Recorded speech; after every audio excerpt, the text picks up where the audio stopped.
Hello. Hey there. All right, so in the room here, we have Carol, Matthew, Walt, Jerry, and then on the call, we have Julie in the room too. Patsy, John, and Caroline. And so not here is Jared, Mark, Joe. Losers. All right, Where's Meredith? At home? she's she's on the call. I'll be this. Jamie, who's in the room again? I'm sorry. Can you just say one? Chris. Chris, Julie, Jerry, Walt, Matthew. Matthew.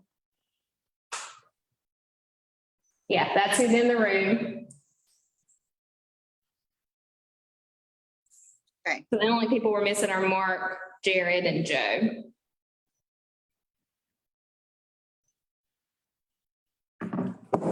Mark, okay. All right, let's call it to order. Any public comment?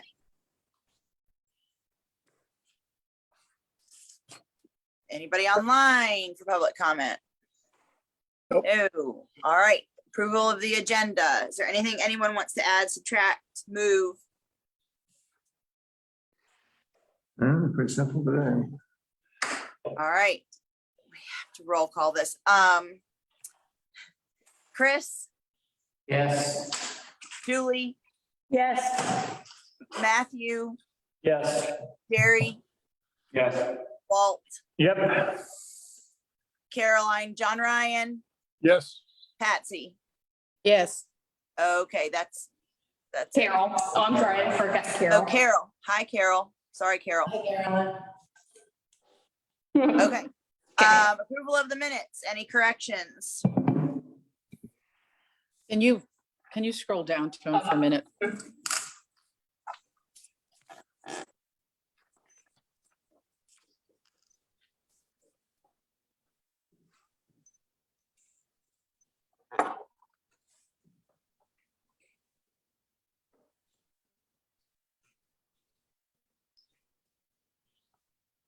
Just tell me if I need to scroll down more.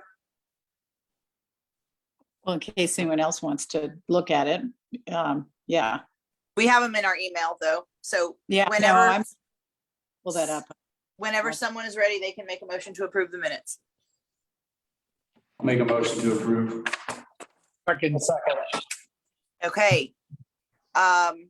Chris Cormier, Yeah. Julie Buckman, Yes. Carol Sitzer, Yes. Matthew Hickman, Yes. Jerry Fitzgerald, Yes. Walt Slagle, Yep. John Ryan, Yes. Patsy Dupree. Yes, yes. Caroline Gunther votes yes. Okay, now, new business facade grant. Jamie. All right, or, I'm sorry,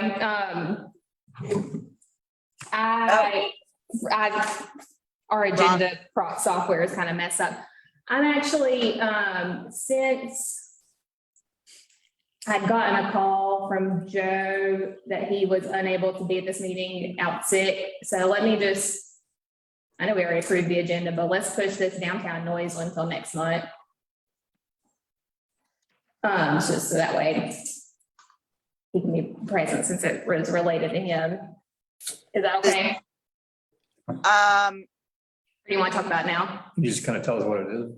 I think we can talk about it now. Like, I understand why I would like Joe to be here too, but That's fine. I can think talk we about it. might be able to make a call on that without even Joe being here. Okay, perfect. So downtown noise ordinance, we did not know until the police had mentioned about what's currently in the downtown noise ordinance, which states any business situated within the municipal service district that permits to be played within its building any electronically amplified music or speech, regardless of whether such music is live, shall not permit any door from any street or alley into such building to be or remain open during such amplification, except while persons or goods are actively entering or exiting the building through such door,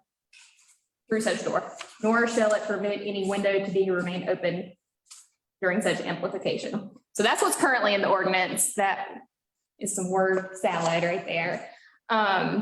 Basically, it says that businesses downtown cannot have music playing unless their doors are shut, which we did not even realize was in the ordinance.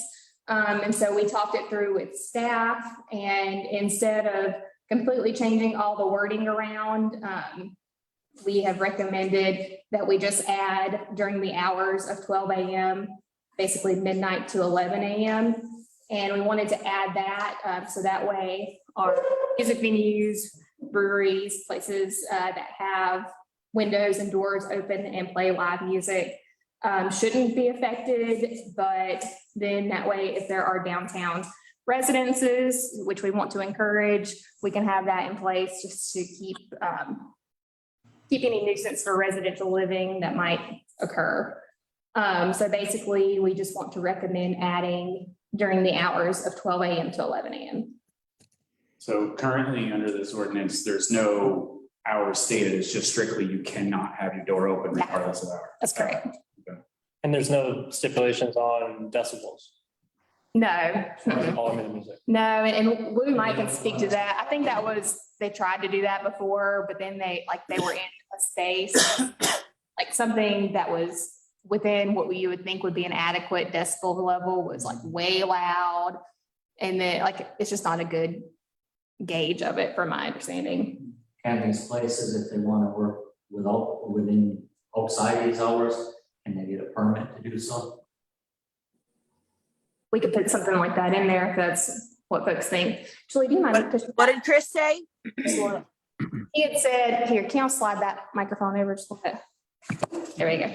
He had said, can businesses who wanted to operate at later hours apply for a permit to do that? Hey. That can happen now.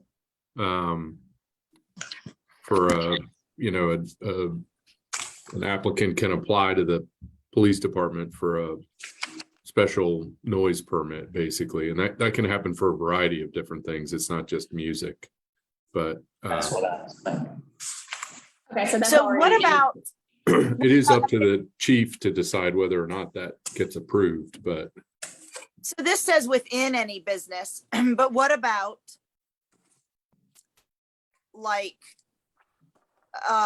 let's just take Triskelion, for example, that had music outside. Where do they fall under that? Now, I know that's a non-factor now, but where would that fall in this? No, that's a good question, because that'd be the same for Southern App and Guideline too. That would be the same way, and Diadon, I think, once in a Blue Moon might do stuff outside too. so I can tell you just the background a little bit. I think this was added at some point to address a specific issue, which is never the way to write an ordinance. And so it probably didn't touch on outdoor music because at the time that wasn't the issue. I think that the noise ordinance more broadly establishes what police can act on. And Jamie was reading one of the, 4 or 5 little pieces of that ordinance as it relates to nuisance noise. And there's a couple of others. This number 9 specifically applied to the MSDs. There's no other place where closing doors and windows is specifically applied. And there is also not an outdoor music standard currently in there. So let me ask a question before you keep going.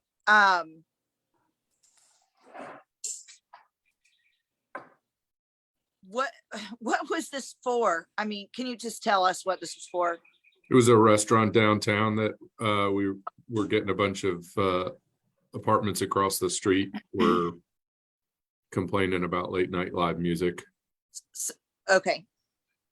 Or late night activity, and by It was But- specifically music.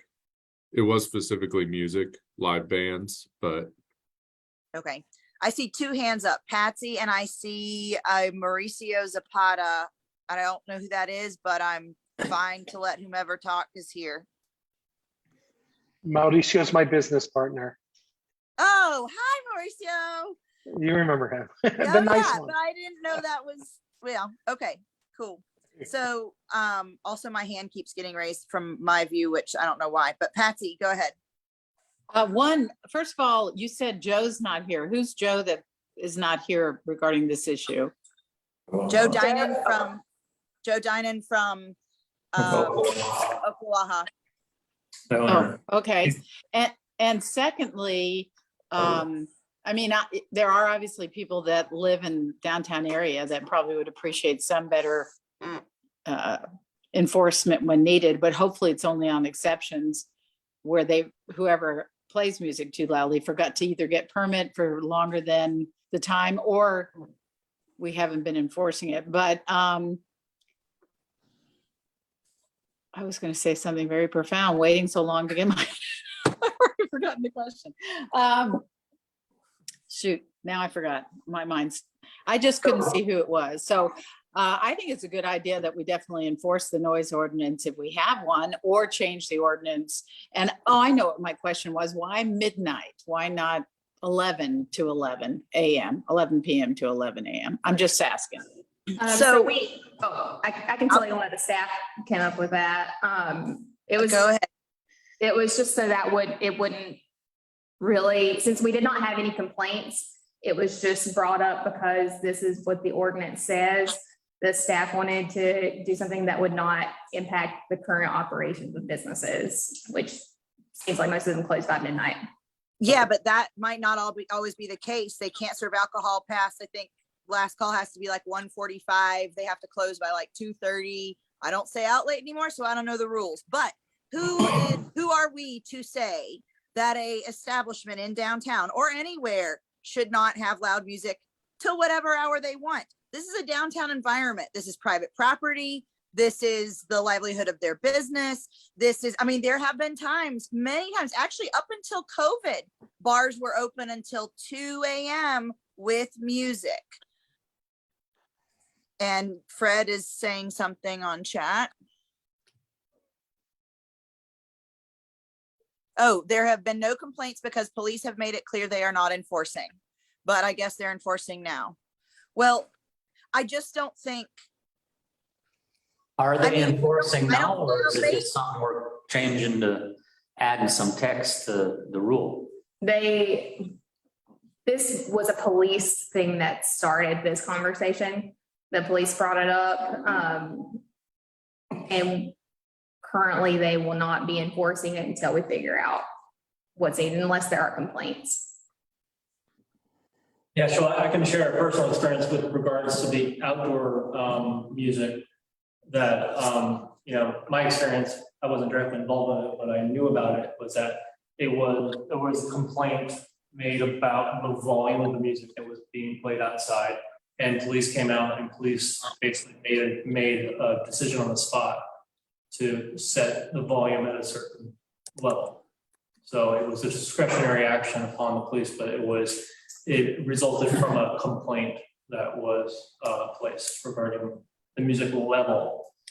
And I think, I totally agree with Carolyn. I mean, you live downtown, we all, we own businesses or own property downtown, and it's part of the environment. I think, if it's excessively loud, I think that would be a problem. That's a valid complaint. But there's nothing in here about, when we're talking about decibel level, that's harder to determine. But if it's considered to be a nuisance and the volume of the music is a nuisance, I don't know if there's some way of wording that, but I think that's the genuine concern, is not necessarily going past 12 a.m., but if the whole block can hear it at 1 o'clock in the morning, it's probably too loud. But If you buy a place downtown Shut up. That's what happens downtown. So Yeah, what you have to have a reasonable expectation if you're choosing to live or choosing to stay downtown. Of parking expectations and festival expectations and music and loud noise. And I mean, the people that live above me, if they don't want to see something happen downtown, they leave that weekend because they don't want to see it. That's Yeah, but what they're here. Caroline, there's degrees of reasonableness, so you But can't that's- just say Is that your decision though? Is that your idea of what is cities, reasonable? cities can regulate noise time periods. That's not an unreasonable ruling that a city can do. But I mean, if Hendersonville chooses not to, then, you know, that's what they do. But it's not unreasonable to ask, especially if there's a noise ordinance, that either it's adjusted or it's enforced. I mean, it's not unreasonable to ask that. That's all I'm saying. They said they weren't gonna reinforce this unless you put a time in there, right? No, they were ready to start enforcing it, and we've asked them to let us talk through this ordinance. So, because then, you know, the police, they enforce the laws, that's what they do, and so we have to create something that they. We need Enforce. something black and white that they can enforce. Yeah. And if you choose to say 12 AM to 11 AM and let those businesses know that if they're going to be open till 2 AM and the chief is willing, go get a permit saying we are gonna play music this weekend till 2 AM. Or if somebody has an event that starts at 6 in the morning, that we've got a special event that's gonna start at 6 in the morning. So it's a communication thing between the police, so they can head off when somebody calls and says, we got this problem, the police can say, yes, this is what's going on, and they have a permit. I think that's where it's at. I too have had this same thing happen, had no idea the city had an ordinance. And let me tell you, when they enforce it, there is no fine to pay. You will go to court. So it's one of those things that we have to make it easy for them when their officers come out to have something black and white that they can or cannot enforce, because if they choose to, things go off the rails. Witness that. Yeah, that's exactly right, and that's exactly why we've got this today. So hold on.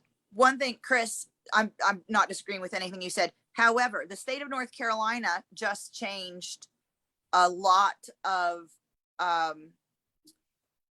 things over from misdemeanor to civil just by default, unless you change it specifically. So I believe Chief and I had this conversation about animals. I believe almost all the noise ordinance things now fall under civil penalties. So just for point of interest, I believe it is changed now, but heard, and I don't disagree with you of anything. I just wanted to let you know of that change in the state of North Carolina. So correct me if I'm wrong, the way that I'm reading this, and I could be wrong, is that we're not asking them to stop music at midnight. We're just saying starting at midnight, if you're still continuing music, you would just have to be shutting the doors. Yes. Like the garage doors. Yes, that's correct. Okay. So what about 11 AM? What if someone wants to have a jazz brunch? They have to have the door shut. Yeah, You need to get a permit. or we have this discussion today to make a suggestion on changes to the time. That's why we're having this conversation today, to see if there are suggestions on changes to this. Jamie, besides changing the time, can you put, let's say you do put 11 to 11 or keep it at 12 to 11. Unless, can you add a sentence, unless a special permit is submitted and approved for a variance to this time period? That would probably just depend on where the other places in the ordinance already talks about that. Because if it's already written in the ordinance, we don't want to have conflicting rules between two different parts of the ordinance. So that would be a legal question on that. Yeah, But they could probably answer that pretty quickly, I would guess, but. yeah, Or what about 2 AM to 9 AM? That's what I want. I'm with That would Chris. be a more normal time that things ain't happening. Do you want to just kind of go around the room and see what people think on that? Because that's what I'm hearing from a few folks. I mean, at 2 a.m. to like 9 is actually not a bad idea, because I mean, you can't serve alcohol after 2 anyway. So theoretically, if you have a bar or a brewery in this area that's actually open till 2 a.m., yeah, they should be allowed to play music if they have a band going. Yeah. Yeah, I agree with that. Does anyone disagree with that? I don't see in a building that the requirement to have the doors and windows shut is such a huge imposition on people. Unless it's summertime. Yeah, we've allowed and encouraged a lot of properties to have garage doors and garage windows, and a lot of them don't have good air. And then also you've got COVID falling on, is just where people want more airflow in their spaces. So I mean, I wouldn't want to be in one of those places hearing loud music with the garage door shut personally.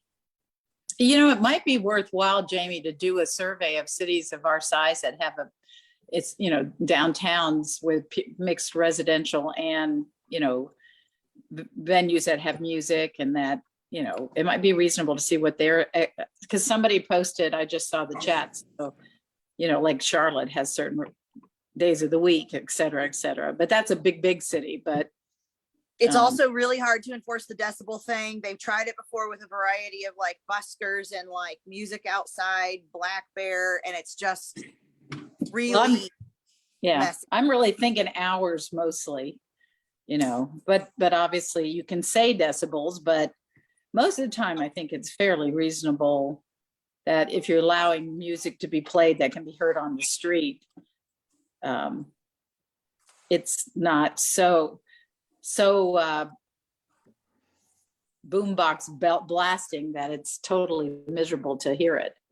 Anyway, mostly the hours is what I was talking about. You should go ahead and write in the acceptable decibels, but you're right. It's not impossible to check the decibels, but it's not always 100% accurate, I'm guessing. But definitely it may be a couple of surveys out to small downtowns that are very active like ours, and what their hours are for, you know, amplification because they have their windows open during the summer or whatever.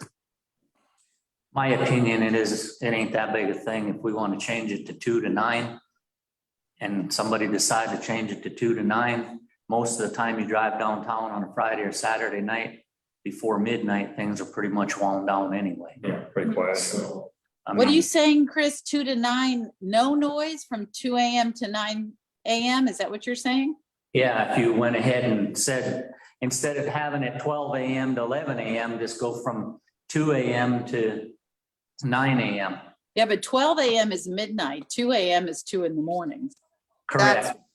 That's what I'm saying. Most, if you're a bar and you're open till 2 a.m., then that's when closing time is. In Henderson, Do we have bars downtown open till 2 a.m.? Oh my gosh. they could be. Most places aren't open after 11. So this would be a moot point. Yeah, I mean. But we regardless- did. But we regardless did of whether for a they're long open. time.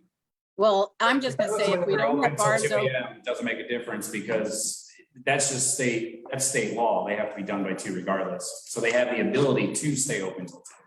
Whether they do, you know, that might depend on which one. Like a place like, you know, I don't really want to pinpoint certain ones, but a place like a Dugout or what is it, South Rock out in Flat Rock, like places like that might stay open much later. Whereas a place like, well, not Southern Napa, it's slightly different because they do weirder hours, but like Oklahoma, you know, chances are by like midnight, you know, they're winding down, they're done. They may stay open a little bit later if they have a little bit of a crowd going, but even the music for the most part is done by that. Right, so if we change it to 2 a.m., that's basically acknowledging, recognizing that we don't want to affect, if there is a part of the business that's happening there, we don't want to like shut down music at 12 o'clock for a business that could benefit from that. And, you know, nothing in this would prevent still people doing what they want to do. So if you live downtown and the Dugout is, they're just out of control in the volume, you can still call the police department and they can come down and check it out and make a call. You know, it's just setting a precedence for the hours. And by changing the hours to 9, which I support, it shows, I think, a measured approach to still acknowledge that most of our businesses is not going to be an issue, but it doesn't restrict anyone Yeah. from serving and having live music. Yeah, just follow the state law. It's 2 a.m. They can be open till then. Okay, and ultimately this will have to go because of the change in the ordinance. I think it has to be a public hearing at a city council meeting. This would just be the recommendation from the advisory board that would be a part of that change, recommended change. So I would make a motion if you guys are willing to make a motion to recommend this change with the simple change of changing the hours from 2 a.m. to 9 a.m. Can I ask a question before we vote on that? Yep, yep. If we're all somewhat, I mean, maybe that everybody wants to do that. Can't we just make a motion to ask city council to come up with, because they're the elected officials, to come up with what they think is the best solution to this? If you want to make that motion, you can, but we already have a motion thrown out right Well, now. I know, but there's discussion. We haven't seconded it yet, so I'm asking the question, that's all. Okay, Well, it seemed to me that if that's the motion is that this is our recommendation, and city council is going to go with a public hearing and then city council, right? Yeah, It would they be all at the same time. If city council wants to change those hours, I'm sure they'll have no hesitancy in doing so, but it's just a matter of whether it's our recommendation or not, or, I mean, it's not arbitrary, but, what do you want to do?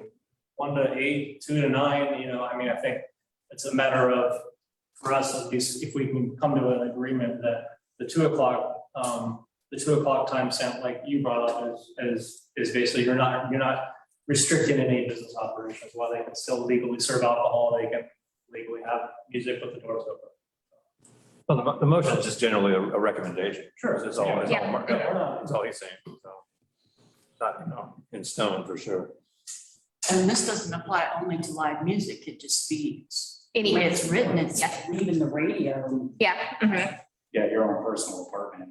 Yeah, well, it does say businesses, but Yeah, it could be any type of noise. it's kind of like not well defined in that sense. And can I ask just one last question? If the state says 2 to 9, are cities allowed to change? They don't have to follow that if they make them more restrictive? That is an alcohol rule. So the state says that businesses cannot serve alcohol from 2 a.m. Is it 9 a.m.? What is it for alcohol? I think it's, Might be 10. Yeah, I think it's 9 and then 10:30 on Sunday. Yes, The brunch. the okay, brunch law. yeah. So the 2 a.m. is because bars basically have to close by 2 a.m. anyway. The 9 a.m., that's not anything having to do with any type of state law. That's just a time someone that's just brought up here.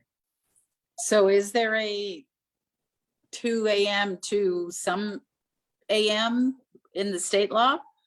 For alcohol, Fred just posted on the chat, state law, we'll go in there and read it. Can you read it? the people here in the room probably can't see that. So the state law says the creation of any unreasonably loud, disturbing, and unnecessary noise in the city between the hours of 10 p.m. and 7 a.m. The following morning. following morning within.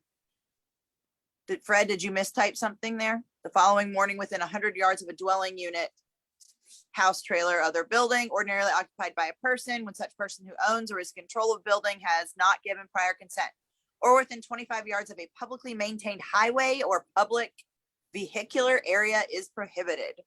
10 at night to 7 in the morning. So we What- don't even what- need a noise What ordinance. reference That's is the that? state law. I don't know. What's the reference on that?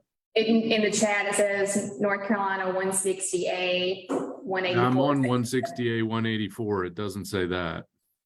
Section 17, yeah.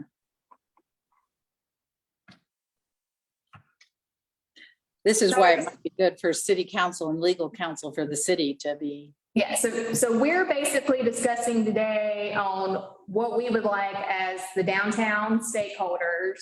And then the legal people and the city council will make that final call on that. So as the representatives of downtown, this is the recommendation.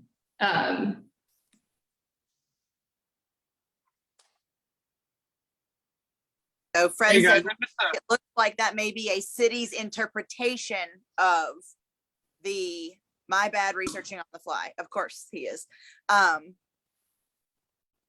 Yeah, so I mean, this is our recommendation, what we want, because it's our job to represent what we think is best for downtown overall, including the businesses, residents, and people who come to visit or patronize the municipal tax districts. That is our job. They may or may not, I mean, I could easily see city council going, nah, and doing something completely different, but we'll see. Depends on how late at night this comes up on their agenda. So this doesn't address noise from residences, is that correct? No, we're just talking about this section 9 or part 9 of section 20 to 33 of the noise Yeah. ordinance. It's only this one paragraph, which is what we're working on right now. So there are, just so everybody knows, I mean, there are other noises prohibited nuisances. So this is number 9. There's 8 before that are applicable across the city within the city ordinance. And number 9 is specifically applicable only to the MSD and relates to this door closing thing. So that's really what we're trying to zero in on. And the reason that we're talking to you all about it is because it's applicable just to the MSD. So just trying to, we talked about just the variety of ways that you could go with this. And there is, I think, an argument for having something that is about the MSD in the code, because otherwise, there's no recognition that there is a balance that has to be struck. And obviously, if you're going to have some kind of entertainment district, then there is a balance that has to be struck between residential and businesses, which might not be the case elsewhere. Fred had listed a couple of the bars. Some of those aren't in downtown, so this wouldn't apply to them. South Rock currently doesn't have to close its doors if they've got loud music. So now other things would apply to them. PD has some ability, to identify a nuisance noise on a complaint and tell folks to turn it down, as Matt referenced earlier. So this is in some ways a little bit more of a, hey, you're in downtown. This is businesses have a right to play music and to have live music be a part of what they're doing as a business. And this creates kind of that bookend for it. So, I mean, I've heard some good recommendations, some good conversation. If we just move a recommendation forward to council, I think, Caroline, you've made the point, and it's very true, that they'll talk through it. There may be some additional public comment as a public hearing can generate that, and then make a decision accordingly. You all have brought up a couple of good points that we'll make sure we're looking at. At the end of the day, noise ordinances in downtown don't start showing up until downtown start getting active and, get residential downtown and kind of get that mix of uses. So, Well, and one more thing, Luke, just like he said, this was created to solve a problem. Just because we only know of 2 places that might actually be affected by this now isn't a reason to design it the way it is, for at a certain time. Well, they all close at midnight, so why do we need to have it go later? Well, historically, we did have everybody open later, and we don't want to prohibit within reason what businesses can do that might be something interesting and different to add color to the downtown district. And we can always come back and change it later, but I also hate to change an ordinance with the idea that we're going to come back and change it later to accommodate whatever comes up later. That's a terrible idea too. And he's shaking his head yes. So. All right, so we did have a motion for Matthew. I'll second. Can you repeat the motion? I'm sorry. Want me to? to recommend changing the hours, to recommend the ordinance as written, or the recommendations as written, but changing the hours from 2 AM to 9 AM. Is that right? That was it, yes. Okay, is there any more discussion? Okay, roll call, Chris Cormier, Yeah, Julie Buckman, Yes. Carol Sitzer, Yes. Matthew Hickman, Yes. Jerry Fitzgerald, Yes. Walt Slagle, Yes. Patsy Dupree, No, John Ryan, Yes. Caroline votes yes. And I think that's it. And I want to point out something. Patsy, I love that you voted no. Thank you for voting the way you think and not just going with the motion that was made because you don't like what it is. That's fine. That's the way this is supposed to work. That's the way this Right, works, and- okay? and again, the only reason is it's going to be reviewed by city council. I would assume that's the way it would be, right, Lou? If they want to even pursue this and change it and probably have legal, but if not, hey, if not, that's the only reason mainly. They have to go through all of that stuff and we have a new city attorney who goes through everything. So like, they will absolutely do that.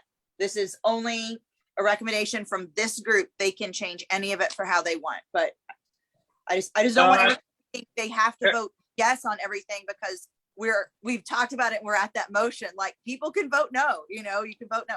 You can make a motion and then vote against it. Oh, Mark, I forgot, Mark had came on to the Oh, call hey, late. Mark. Sorry. That's okay. I'd like to vote no on that too, Okay. if I can. I know I Yeah, came and in that's late. important for them to take to council that this was not a unanimous vote. That not everyone was on the same page about it. There was lots of great conversation. These are some of the highlights of that.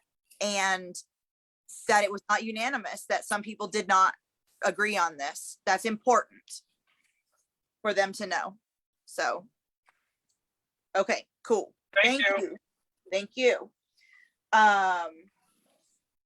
Okay. Facade grant approvals. All right, so the community character team received 4 facade grants.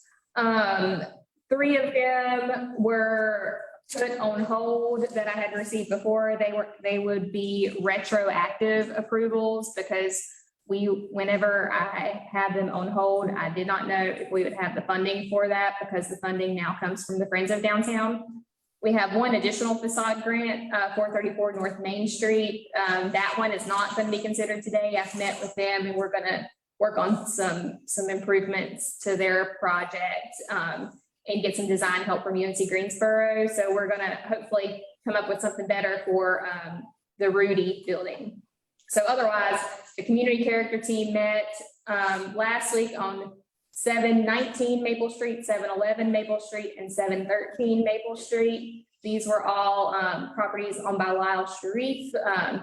719 was submitted by Lana Tierney, who is the owner of Homemade Pasta Noodles. She's the business going into that property, and she applied for that because she is doing the work for that building. And then the other 2 were applied for by the property owner. The community character team approved these facade grants after discussion about them.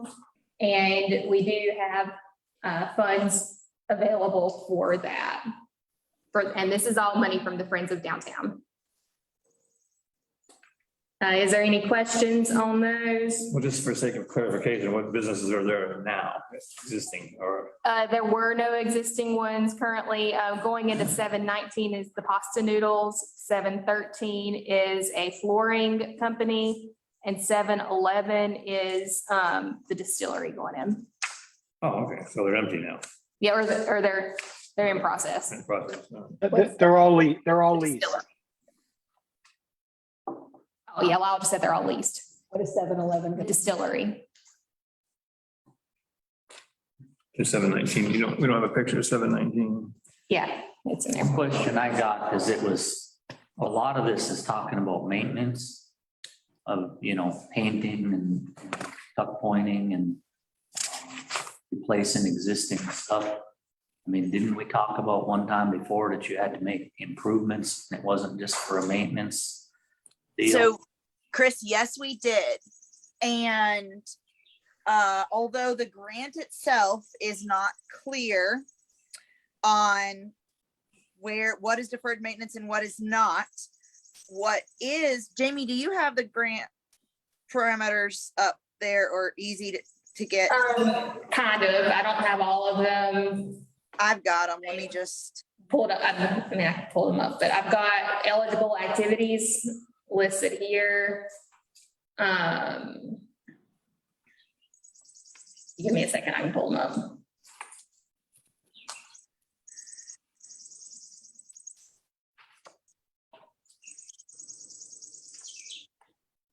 Hear your birds back there. Yeah, sorry. I'm in the woods. Nice. I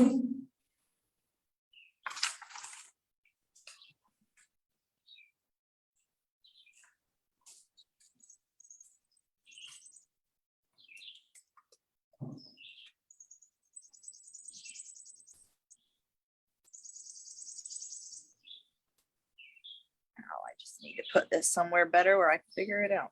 Okay, here we go. Right, these are our facade grant guidelines. The eligible activities, okay. So eligible activities include removal of false fronts, metal canopies, and other additions that detract from a building's historical architectural character. Safe cleaning of brick or wall surfaces, stripping, chemicals, scraping, exterior painting, including trim and previously painted surfaces, historic reconstruction of storefront, door or window repair, masonry repointing, et cetera, awning installation, lighting, address information. Those are all considered eligible. Not eligible is signage, roof and chimney repair, not historical materials, sandblasting, and removal of historic and landscaping. Okay.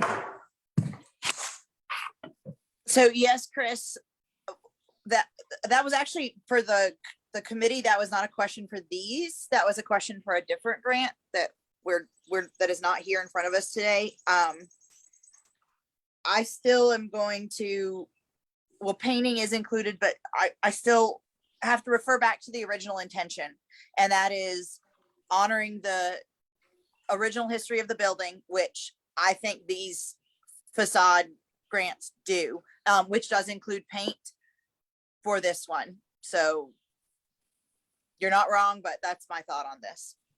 I would say, just my suggestion is if it was painted the same as it currently was, that would be different, but painting it something that changes the look of it would be how I would look at it.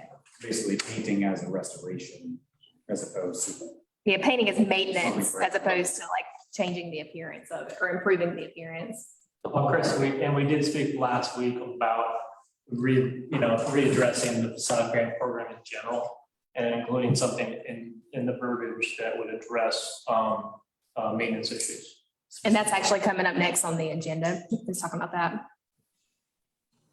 Okay. All right.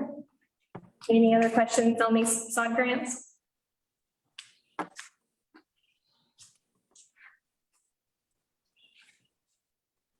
Or a motion? So we're just motioning on to approve. Yeah, to approve the three on Maple Street. Or to not approve, Jerry. Or to not, yeah. Or you can do them individually. You don't have to do all three of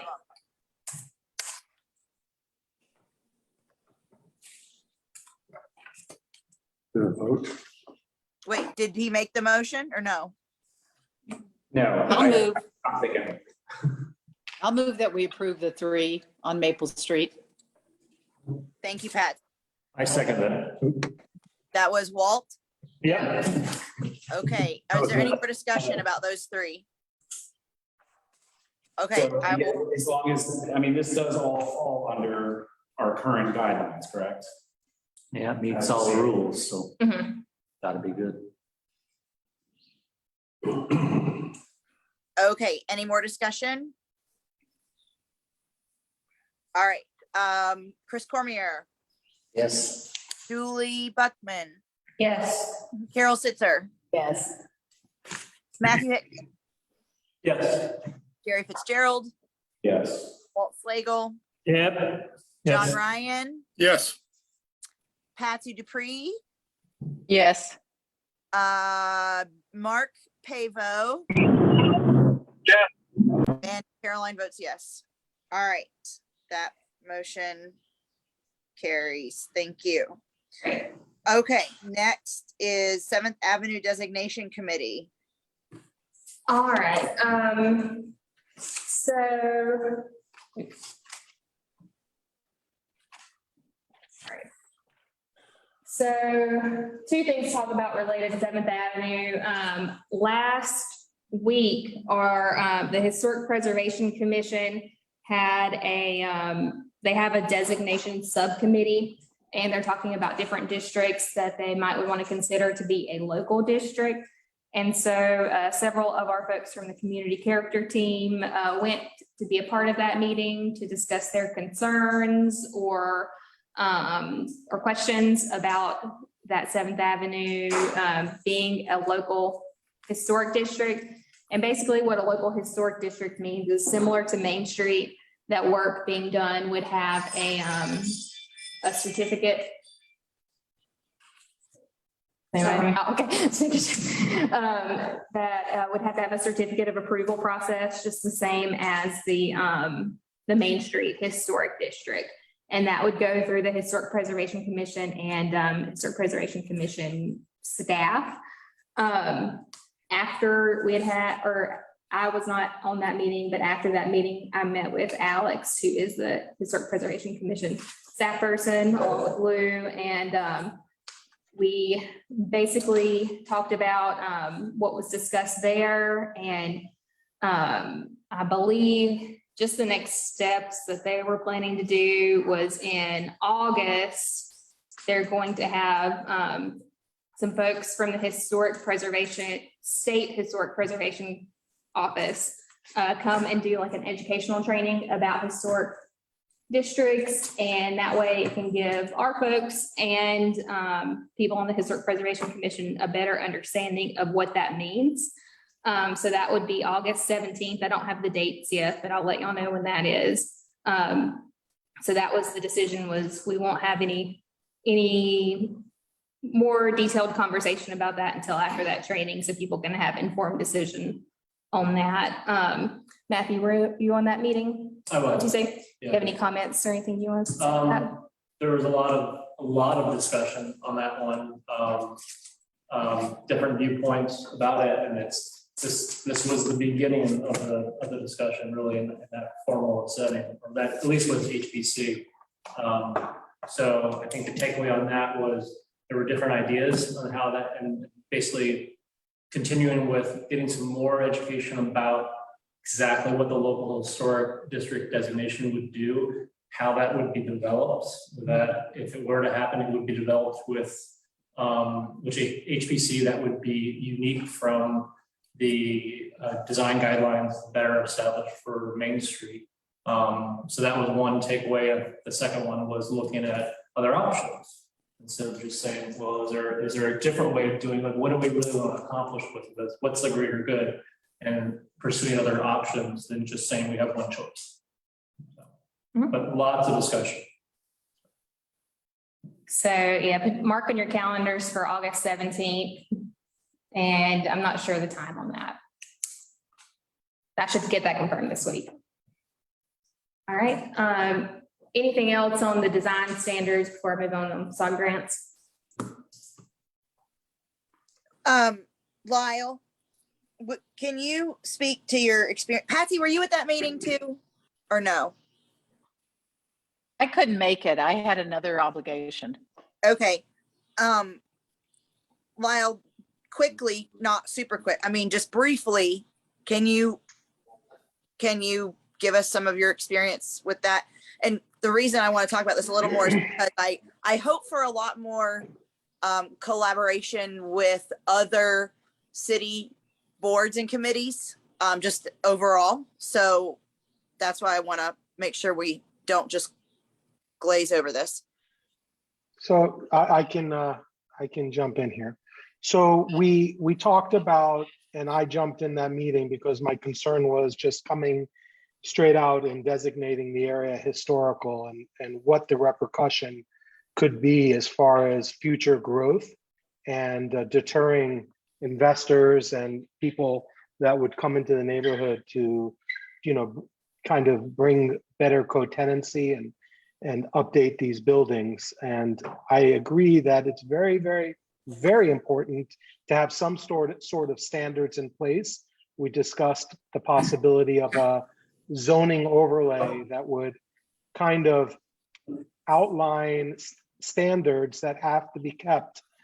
Colors, window, types of windows, doors, types of brick, and things to keep everything in tune with what's there. But I think, again, going straight into a historical designation is not going to be really helpful to anybody. And we talked about some of the advantages of tax benefits. And, you know, I personally have tried to take advantage of some of the tax incentives that are there. We restored some of the buildings and very carefully kept the historical integrity there, and we're going to continue to do so, whether it's historic designation or not. But we couldn't find a way on such a small project to go through the whole exercise to take advantage of what is offered to people, property owners, and stakeholders to rehab and take advantage of tax savings. The tax savings, I think, really pertain to very large scale projects, and it is helpful when you're doing large budgeted projects and you can incorporate these incentives that they have. But in this area, buildings are small and they're, you know, kind of one-off type of projects. And we, you know, went through that. And again, we all agreed that the most important thing is education. So we have the opportunity to find out what we're eligible for. And, you know, they said they really didn't want to do it or go through the whole exercise because it's a very labor intensive and it's a lot of work to do this. And they wanted to have 100% buy-in from everybody. And, you know, I being a stakeholder and another larger stakeholder in the neighborhood voiced our opinions. And that's what kind of brought this education component in to continue the conversation. And again, I think it's very important to keep the integrity of the neighborhood. And Matthew, you know, had brought this up and brought it to everybody's attention because there has been some construction done in the neighborhood without mentioning specifically which, that is kind of not in, I guess, the same in line with what is going on in that neighborhood.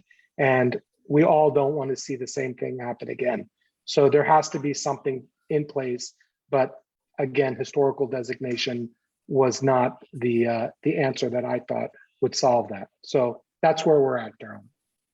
And we left a lot more conversation about how to design that local historic designation if it is decided to go forward with that. So basically a lot more talking through it of what we want to see in the district. Right. How we set the guidelines, how intense they are, how they're enforced. Is there a local board that goes through them? Who's on that board? So, I mean, I think we're heading in the right direction. And I think it was great that Matthew brought this up and we're addressing it. Yeah, because we For don't all want of our to, sake. but we also don't want just anything to be built in the district. So we have to find it's future planning is what it is.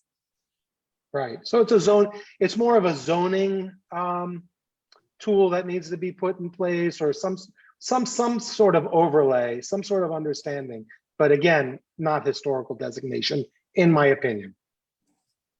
And there were mixed feelings on all of it, just for So what it's worth. that's where the education comes in. Correct. Okay, And Does any I would other just, oh, Go ahead. sorry. go I Jamie. said go. I would just clarify too that Seventh Avenue already is a national historic district. And so like Lyle had said, he tried the process of tax credits.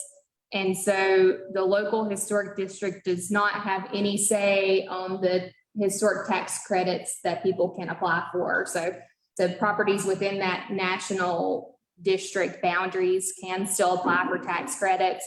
It's just a very detailed process. So this would not, this is already something that's available to property owners if they wanted to pursue that.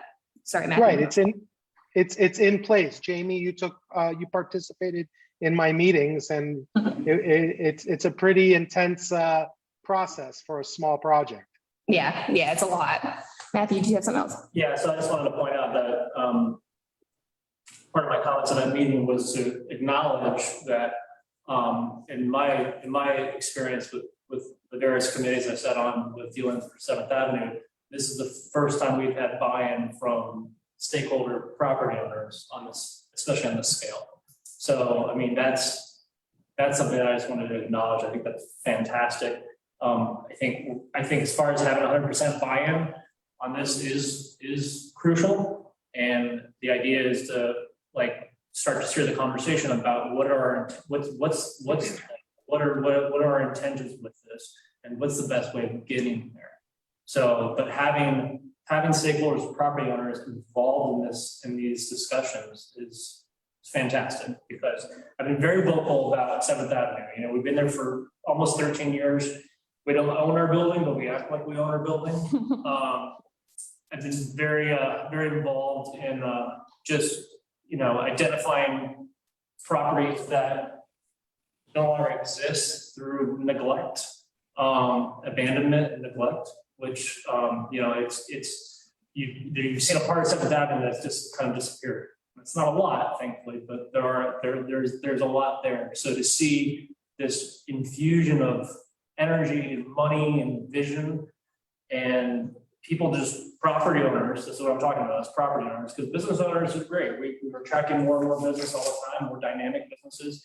But at the end of the day, it's the property owners that are really going to help define what Seventh Avenue looks like. So existing buildings, we're fortunate. We've got folks now that are going into buildings and restoring them, which is just incredible. And then the idea is, what does new construction look like? That's my main concern. What does new construction look like? And right now, there are no design guidelines for that. You can build whatever you want on Seventh Avenue. That's scary. Yeah, so this will start that conversation, and then that's only the beginning of it. And then as we talk through with the Historic Preservation Commission, and then if it's determined that shouldn't be there and should be a planning zoning decision, then it'll work through that process. So, thank y'all. Cool. Anybody else have questions who wasn't privy to any of those things or what there? Okay. Do you want the facade grant thing going? I'll just talk quickly about that. What I wanted to talk about, we've already kind of hit on some things. I asked other main streets what they do. Like I said, basically that our facade grant program is getting a little stale. We might want to think about some changes to it that maybe don't necessarily specifically focus on facades. So I'll just show one that I'm interested in, or that I looked at, and this is in Ashboro. They have an Ashboro redevelopment grant. And so they have all kinds of things that they will assist with, and very specifically, I don't want to go into a lot of detail on this particularly right now, but I just want to kind of gauge some interest in, do we think that there is a need to, and I can send this out, is there a need to change what we're funding as far as facade grants, maybe still allowing for facades, but having some additional things in place? And then that can go back to our community character team and maybe also as a part of this work that we're doing together with the Historic Preservation Commission, just to kind of see what, we have this funding available for grants, for facade grants, but maybe there's other things that we'd like to incentivize, because the facade grants were put in place initially because we wanted to incentivize people improving the exterior front facade of their building. So maybe there are some other things we would like to incentivize for other businesses or for other properties in Main Street or 7th Avenue. So I just kind of wanted to open it up to see, not to debate on necessarily how this program would look, but are there things that anybody on the board feels like we should be thinking about as far as incentives for businesses? Noting that we don't have a lot of money, so it wouldn't be able to a $50,000 thing grant. Yeah. Jamie, if I'll comment on that. I think I've been pretty vocal about the fact that almost anything that someone comes to the community character and the downtown advisory board that asks for some help in improving the facade of their building, I think I've been pretty vocal about saying, I think that's what we should do. If we have some money, we should be open to being receptive to the requests that come to us if we have grant money available, if they're making the building look better. And I think particularly it goes back to the Hands-On Museum, which was a nonprofit and not the original owner. And we did agree to grant them some money that some folks felt was a maintenance issue. I think if we can help make the buildings look great, so downtown continues to improve and have a great welcoming feeling and active, busy feeling, that this is something we should discuss in detail, as starting with community character, economic development character, or any of the subcommittees. But I think it's a good idea for us to look at some of these, and we don't necessarily have to come up with dollar amounts, because I see there's a lot of dollar amounts there. Anyway, I agree that we should talk about it more and maybe adjust the grant and change it to redevelopment grant name instead of just downtown facade, or downtown facade and redevelopment. I don't know, something like that. Anybody Oh, you else? Oh, sorry. Maybe he doesn't. John, Ryan, you got something? Yeah, I mean, that list to me looks very generous for things like air conditioning and a couple of guttering that don't really do a lot to improve the character of the building. I mean, I could see, you're only going to give $500 for repairing a decorative cornice, but $5,000 for AC. And I think that's getting away from, number one, our limited funds, and number two, what we have really been trying to do with make the buildings look more attractive and fit in with everything that's already been done. So I think the idea here is not to pick things off this list. Or the dollar amounts. We should ignore the dollar amounts completely.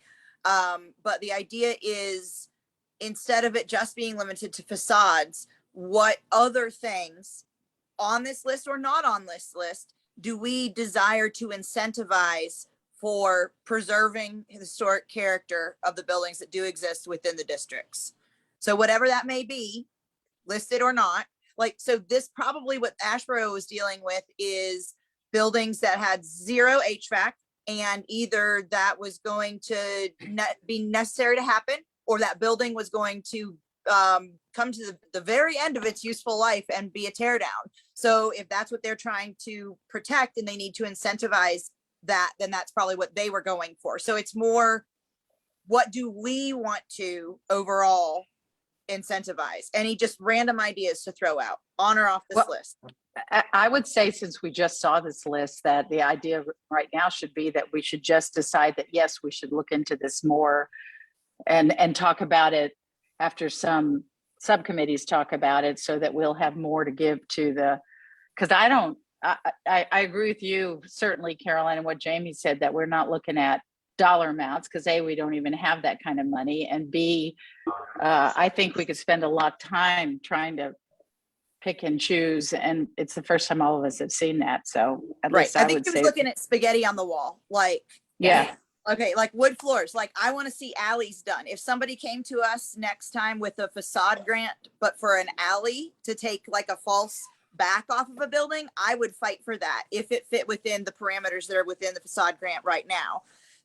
Because I believe in the broken window theory and improving spaces that aren't necessarily frequented, that they deter crime and all, I don't even need to get into that, but I believe in that. I believe in revitalizing all of the buildings. So wood floors, the metal tiles inside the building, original tile work on the outside of the building, original facade design, like instead of it being coming forward or even being moved back, which is in our facade grant now, but like stuff like that, that's what I care about. But that's my personal opinion on that. So that's what she was looking for today. But you're right, Patsy, we should have this in a committee, and I'm sure that all of us are going to go over this a bunch of times before we decide yeah. what this Well, will actually like. Just to comment on what you said, Caroline, inside of the buildings, I'm not so sure we want to go there, because there are owners of buildings that have done nothing. And if they can find the way for the city to pay for it, I'm sure they would love it. I mean, Lyle, you're doing a great job, and you're working with your people that are renting the space to, make beautiful buildings. But, and I understand why some building owners are not going to improve them, because they're not sure what kind of building, but we do have some buildings that are for rent that nothing's been done to them. And I wouldn't want to start on the inside when there's nothing even attempted on the outside by the owner of the building. But anyway, that's, again, just throwing spaghetti on the wall. Yeah, Yep. and I would just say something to think about too, is like, this is done to incentivize buildings to be improved. And so there's like, the old carrot and the stick. This is the carrot of a small amount of money that might incentivize some of these property owners, who knows, to improve some of their built properties that they have not. And so I think we just kind of need to think about, what do we want to see them do, and then build this around it, how we get them to do that. So I heard a few different ideas today, and then we'll bring it back to our subcommittee. But if there's any other ones, just kind of be thinking about that. And I would say that, just kind of going back a couple of months when we listened to that North Carolina Main Street Conference and the Preservation North Carolina, one thing that they really said, that if you do anything as far as preserving buildings, focus on the roof. Because if people are delaying the maintenance of the roof, we could probably lose some buildings, which, in the end, we want to preserve our buildings downtown. Well, that's exactly what happened to one building that I know of for certain on 7th Avenue. Uh-huh. It was a roof leak. Resulted in a tear down Yeah. from a roof leak. So So, I mean, that's maintenance. Obviously that's maintenance. And the facade grant program, I think, has been pretty generous. I think it's been well utilized, especially as of late. Before, we weren't getting any applications, if you remember. And now, so I think it's a matter of, this program is going to continue to be more and more attractive and funding. And do we need to be more specific and more cautious in how we're distributing funding for facade grants? And do we need to rename it? Is it just about facades, or is it about more like historic redevelopment grant, where, let's say I buy a building on 7th Avenue and I've got this great idea, these plans to improve and restore the building, and I can present that community character, and I can apply for a grant just like any other grant. Mhm. So that might be another direction, but I think, that would be one way for, perhaps without, I don't know if targeting is really the right word, but it would give us some additional abilities to say, if we're approach an owner of a certain building that we know has historic value, significance in the district, positioning in the district, that I have got in mind, where, the owners of these buildings, I don't think $2,500 is going to change their minds at this point to redo the facade in their building. But I think with what Linda and Lyle are doing, I think that's going to incentivize them even more than that, because that's obviously what's happening. And we now have living examples of what can be done with these buildings. We have a grant program in place that will help offset that to a degree. And, I think that's going forward, it's perhaps just readdressing the facade grant program and making it perhaps a little bit more selective in what we're using the funds for. Because I don't know on the financing side of things, I don't know, how much funding we can project to have. Like right now we're good, but what happens next year or the year after? I think we can expect the same amount at minimum annually, and then as our events and other programming, if they increase their funding coming in, then we can have more funding for potential projects. So We got to be careful because I can see where that can get out of control because $2,500 doesn't go far anymore. So if you start up in that, then the cost is up.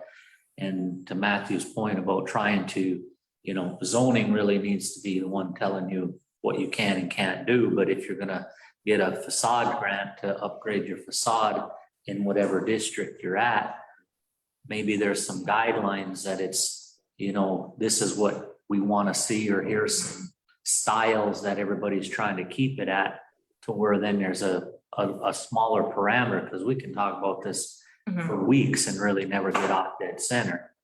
But I mean, it's going to take a while to figure something out, but you can zero in to where here's what you got to do if you're going to get the money. Yeah. And then if Or you maybe don't, we just need to update the facade grant as is because the reason this has come up is because the question keeps coming up about, is this deferred maintenance or is this actually falling within the facade grant parameters? And I know how Patsy feels, which is fine. So maybe that's what we need to decide on, like even the guidelines, like where it was listed, what is allowed and what's not allowed. Maybe we need to expand on that or add a third section to what is considered deferred maintenance or something like that, instead of rewriting another grant thing. Yeah. Okay. We'll bring that back for community characters. Kind of wanted to get some thoughts from folks on that. All right. Anything else on that? All right, Jamie, last thing on the agenda, unless somebody else, this future project approvals. So we had the whole discussion on the sidewalk murals back several months ago, and there was some concern that they did not completely follow through with what was approved. And so just what I put here is a process to put in place for if we have additional programs or projects that come to us, that we have a process in place for that. I don't think we need any kind of, or if you want to make a vote, we can do that. This is just something I initially put together. It's based off of the community character discussion last time, just to have some more follow-up and oversight on that. Just for anytime anybody that's outside of the board comes and wants to propose a project to us. Basically, that they would present their project scope, what they're asking of us, and they would need to submit that 90 days before the project starts, which is the same process for our special events committee. It's discussed at the subcommittee. Anything that's reviewed from the subcommittee then gets followed up with by staff, and then it's taken to the advisory board and then city council if that's needed. And then a signed contract agreement goes into place, just like we have with our facade grants. And we came up with this, Jamie, because the artists disagreed with what was approved by the character board, the community character board, what was approved by the downtown advisory board. And even though it's in our minutes, I mean, she just thought that what we approved was what she had wanted to do from the very beginning. And even when it was pointed out to her, I understand she still said that's not what was agreed to. So, and now we have this painted surface that's completely different than, what many people who want to help make the city look as great as it can disagreed with. It's kind of a, Well, to that point, I don't even know what I'm looking at the new one that would go down Fourth Avenue at that point. From Main Street down Fourth Avenue. uh-huh. I can't figure out what it is as far as a design. Yeah, well, so I don't know what to do about that at this point, so all we can do is kind of plan for what to do.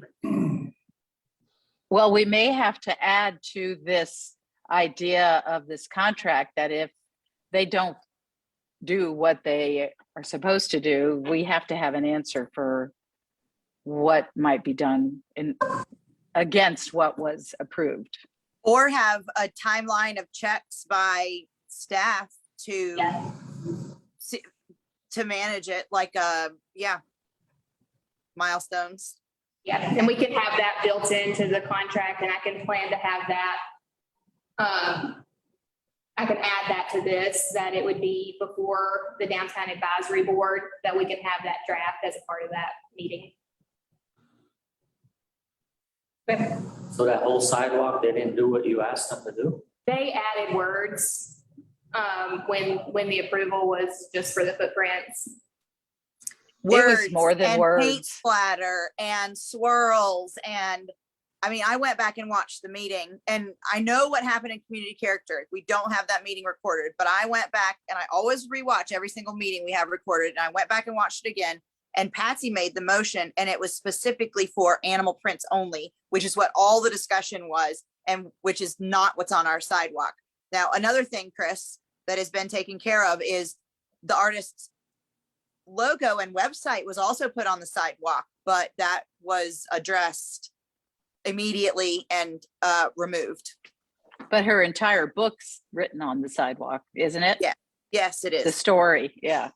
Words, blocks, whole entire sidewalk sections are painted solid, and that was not what was intended by either the community character team or the downtown advisory board. Aim can take care of that, I guess. Yeah, so now Okay. it's a lesson learned, and so that's if we have future projects and we consider them, it'll probably just be me having a certain series of approvals that go through that. So that's something that we will need to be thinking about as future folks submit projects to us. And that's all I got for today. Any other thoughts on that, guys? Well, I was just gonna ask, in the meantime, I know we're changing it for future issues, but is there something we can do about this issue so that it's repaired? In other words, change it. Yeah, Yeah. Can we redo that section? What does the city say? What does the city manager or Lou Holloway think? I've been told that if we do anything to change it, there are people who like it and it will upset them, and it's going to be a more substantial issue if we do anything to that degree. And so it's a project. But Jamie, the only thing I would say with that is, I'm sure there are people that like it. Art is in the, eye of the beholder. But if the city advisory board went through all the processes to try to come up with we could have said, no, we don't think you should do it at all, right? As advisory board, and recommended not to do it. But we did agree to do a portion of it, footprints only, because it was a good idea about something to take them to that big colorful place on Maple. And it was completely not done the way it was approved. That's all. I mean, So what I would hate to see, Patsy, is a WLS headline saying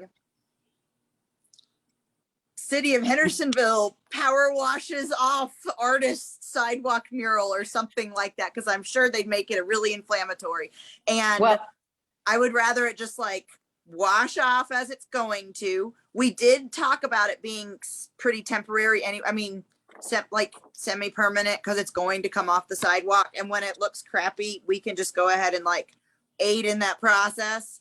But I would rather not I mean, you know how I feel about Kathy. But I would- But If you make a thing about it, then it becomes a thing. yeah, And so that's- I'll just go ahead and step in because just getting a little sideways. So we we've did been way more sideways before. we did a fountain a couple years ago. Do I have to say anything more? Yes, yes. We still have Actually- the fountain. The amount of people who hated the fountain And or still who do. and still do, you know, is a lot. It's art. I don't, you know, it's part of the process. You're not going to Lou. get exactly what you want. I understand what you're saying, Patsy. No, You wait, guys wait. approved a was- recommendation for the Pauls, and she did more than that. And I do understand that. But I also think that there's a certain amount of that at this point, trying to, you know, short of just saying, you know what, actually, we don't want to paint sidewalks and we want to move away from that entirely. I think you're in, it starts to get into difficult territory, because then do we want the sidewalks that we painted over in Maple Street to go away too? Or are those okay? And then, you know, you get into a conversation about, well, why are those okay and these not? I totally understand. And I think that was Jamie's main effort in reviewing the process and how the process played out. You know, there were some pieces of the puzzle that got sort of left out the second go around. But, you know, council got a presentation too. Council heard about what her proposal was. Council had opportunity to say yay or nay, and they were okay with what was being proposed. So, you know, the advisory committee and the community character committee, everybody sort of had an opportunity to kind of pitch in with it. I'm not sure there's a positive outcome to chewing on trying to make something different with it until we've got a good idea to do something different. Well, I just have a couple of questions. One, the fountain with the, you know, the middle fountain with the waterfall. I don't Go know ahead, if you that can was call it the molar. No, It's not like I I don't know. haven't heard that. I wasn't around when that thing was, I don't know the process. Was it approved the same way that this one was through an It went advisory before board? council, and council Okay, all right. approved it, and Well, council and approved that's- the artist's work, and they were Okay. not thrilled that they were as involved in it as they ended up being involved in it, to well, be that's- perfectly honest. So Okay, that's one question. And you said that council heard the proposal for this sidewalk thing, but what came to them was what she proposed. And did they also get the information about what was advised by Downtown Advisory Board? they did. I Um, mean, that And was s- a packet of information that Right. went to the council. Well, okay, that's all I was wondering, but the reason I mentioned that, even bringing this up, and if it's a done deal and it's dead and we have to learn to live with it, we're learning a lot of lessons from this. But I will tell you from experience, and I was in a city council, we had a park that was eminent domain, or some land to be part of a park, and there were some mobile homes there, and the city did a great job of offering reasonable prices. And people were helped to be moved, et cetera. But the reason I tell you this is there was one guy who claimed to be the last hog farmer in the county or in the city. Turns out he left after he got all of his money. It was in the Fort Worth, the Star Telegram. It was big news.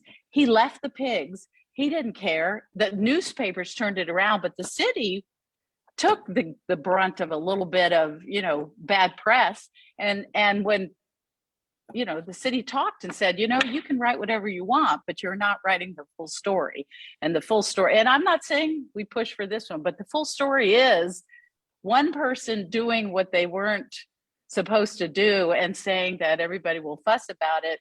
shouldn't scare our city away. But if the city council would rather leave it alone, I certainly understand that too. I'm just saying, we shouldn't not in the future, there should be a resolution to when someone doesn't do what was approved by the city council, even because they approved what we advised them to do, but with an emotion and 100% support of that motion. And I'm not doing it for me. I don't care that it's just that that's what we approved. That's all I'm saying. But if this is left as it is, we just need to do what we're doing now with Jamie and Meredith and you guys looking at dealing with it and protecting ourselves for future. Art is in the eye of the beholder. Another reason we need a downtown art advisory board, but that'll be an interesting committee by itself. But anyway. I think we all want to push for more public art. Mhm. This won't be the last time we have this kind of conversation if we are pushing for more public art. Mhm. And I think we're preparing ourselves, and what Jamie's been working on puts us in a better position to put up guardrails. At the end of the day, I know some of this sidewalk, part of the reason that it was done as lightly as it was is that Tom wants to replace some of this sidewalk. So, there are elements about it that I totally understand where you're coming from. And then other parts of it, honestly, I'm like, it's nice. It adds more color. It makes a connection. We've been working hard to do that between 7th and Main. And so, I think we as staff have definitely heard the concerns, and I would want that to be the main takeaway for the board as it relates to the connection between final product and the process and the review process, and just how we go about doing that. We had so much success with what happened on Maple and 5th in the first round. I think we were maybe a little less wary than we often are when doing a project like this. So that's on me. But that's all I'll say. Well, honeybees look good on the back of the hands-on museum. Well, that's when you pay for it too. There's a difference, right? Oh, we paid for the sidewalk? No, we didn't pay for the sidewalk. We paid for we didn't pay for the honeybees, but the honeybees were paid for. That was an artist who was reimbursed for their work. Who reimbursed them? That's. It was a nonprofit fundraiser. Yeah, it wasn't city dollars. Oh, okay. It was hundreds of people giving money to a project to be put on the Children's Museum. Yeah, it was great. It's interesting, but we'll have to go look at that sidewalk now. Drive by it all the time, but I never went like that. I just See, you're gonna, Chris. It's gonna motivate Chris to get out and walk from 7 to 8. It's doing what it's supposed to. It is. If you walk the whole way from one end to the depot and back, it's a mile. And it is interactive. So, there's hopping and skipping. Oh, geez. So I got to read the instructions first. Maybe we could start a competition where walk and then give us your feedback on the artwork, and you'll get some exercise at the same time. And it's not about what it actually ended up being. Next week or next month. It's like she said, art is subjective. It's not about what's actually there now. It's the fact that directions were not followed. Yeah, she didn't do what she said she was going to do. That's what it's about. She didn't do what we approved or we suggested. Say. Around. All right. All right. Motion to adjourn, everybody? I second that motion. Yeah. Matthew just made a motion to adjourn, and Walt All seconded. right.